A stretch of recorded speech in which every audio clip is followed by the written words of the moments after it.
Hello, I'm Edwin Pabalon, and this is my genital herpes presentation.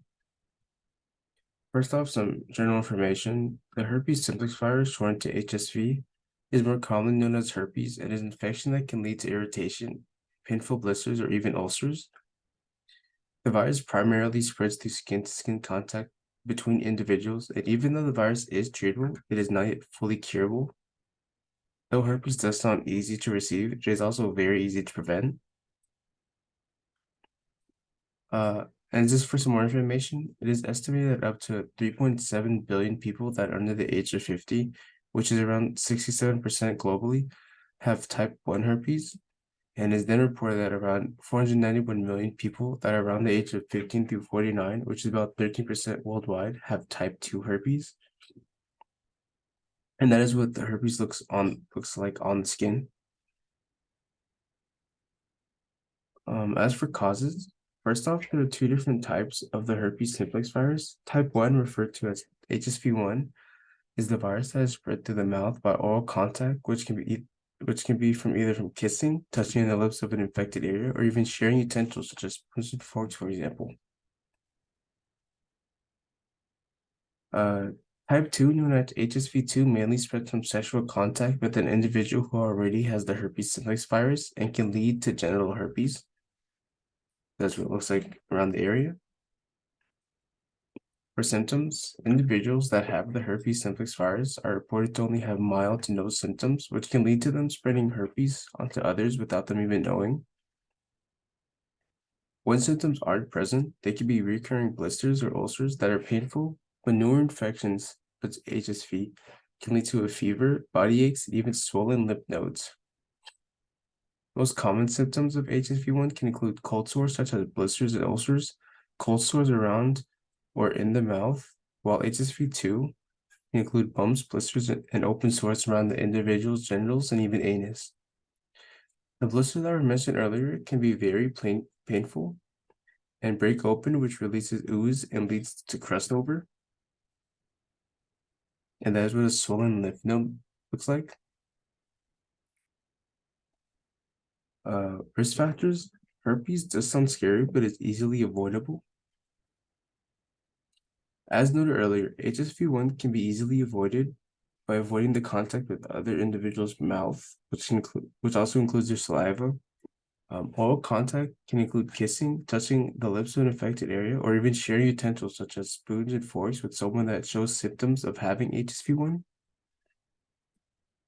For HSV2, you can avoid physical contact with others' genitals through vaginal, oral, and/or anal sex without any type of barrier, such as a condom. Also, having multiple sex partners does also increase your chance of contracting herpes due to some people not even knowing they have herpes, like I said earlier. For diagnosis, HSV can be diagnosed at anyone, even newborns. The most simple and easiest way for doctors to diagnose an individual for herpes is by looking for any sores that may be visible at the time. And if there are any sores, they may take a sample and run it through a test to try to identify if the individual has the herpes infection.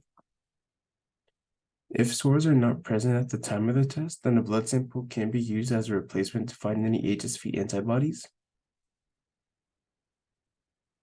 Some cases they may provide a viral culture, which is used to identify any viruses, and this can include herpes.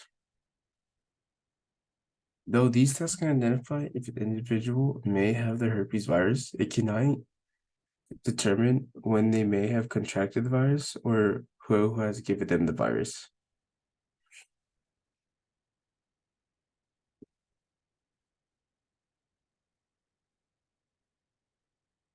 As for treatment, even though herpes does not have a current cure, there are ways to remedy or decrease the virus's symptoms and the severity of those symptoms.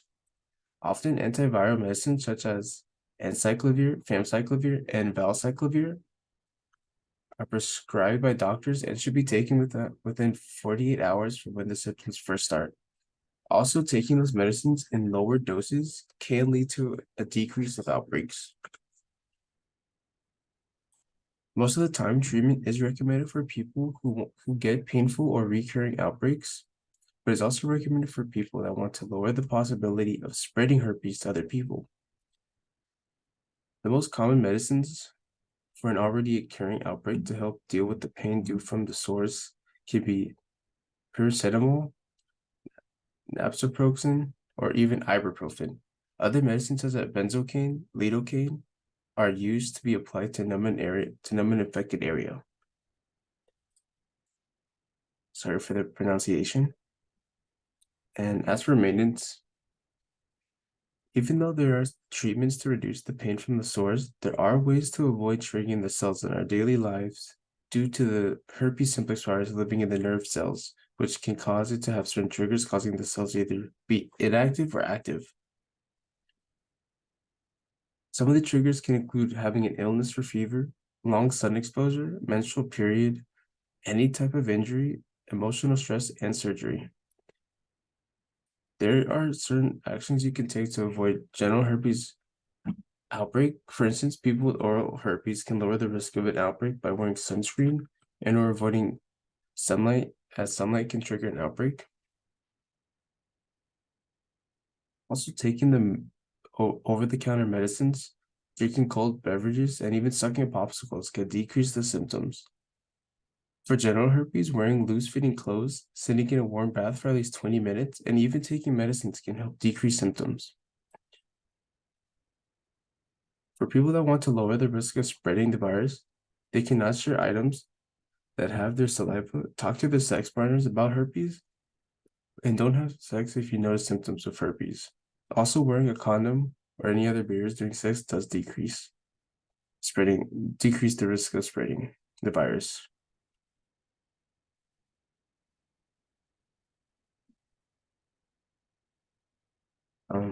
Complications.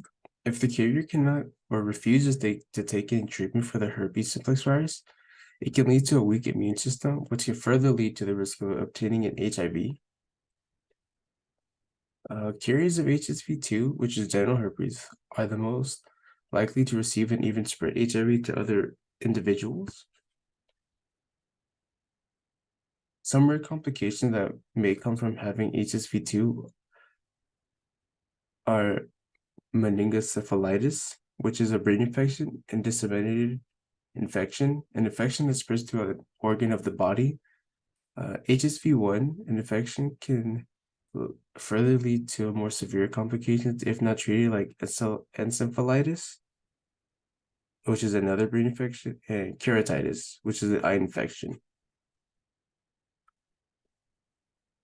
Herpes may also cause complications during pregnancy and can lead to an early delivery or even a miscarriage.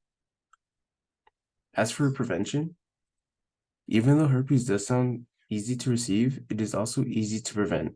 Some ways to prevent from getting genital herpes are to only have one long-term sex partner that has been tested for STIs and isn't already a carrier of an infection.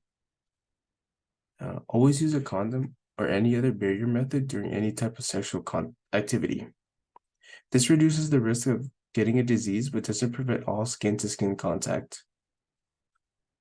Friendship for people that have HSV1, which is oral herpes, can and more should avoid oral contact with other individuals. This could be the sharing of utensils that touch their saliva and oral sex. This is my works cited, continued. And this is the end of the presentation. If you have any more questions, I'm more than happy to answer them. Thank you.